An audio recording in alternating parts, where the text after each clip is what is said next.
Here back in our control panel, looking at system maintenance, we see a link for backing up your computer.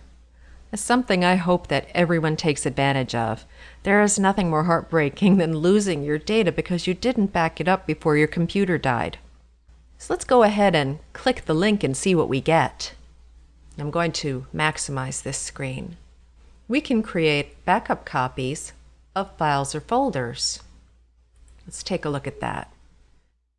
Vista will now search for a backup device on the computer. We click on our drop-down menu and look.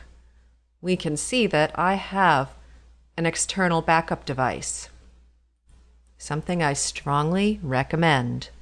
Now, if you're in a company and you're able to back up to a network, you would make that selection here and then browse until you find your network connection.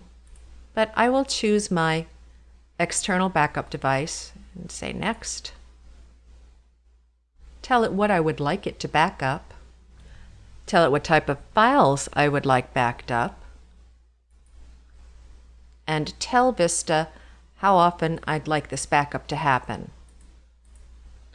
Now again, when selecting the time and the date, I usually like to choose a time when I know for sure I won't be on the computer, say 2 a.m.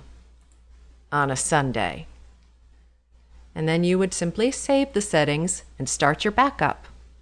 This method will allow you to make sure your data is safe. Now, another option you have here when looking at the Backup and Restore Center is to create a Windows Complete PC backup and restore image of your entire computer, which can be used if your computer crashes or you have a hardware failure to put it back the way it was. Now here, see, it's telling me that this has not been done. So I'm going to click Backup Computer and continue. Vista will once again look for a backup device, and you'll find that this process works pretty much the same way as the other backup did. You can create the backup on a separate drive or on an external device, or you can create it onto DVDs. Tell it what you would like included in the backup, and then start your backup. And now, if heaven forbid something happens, at least you have a little bit of security.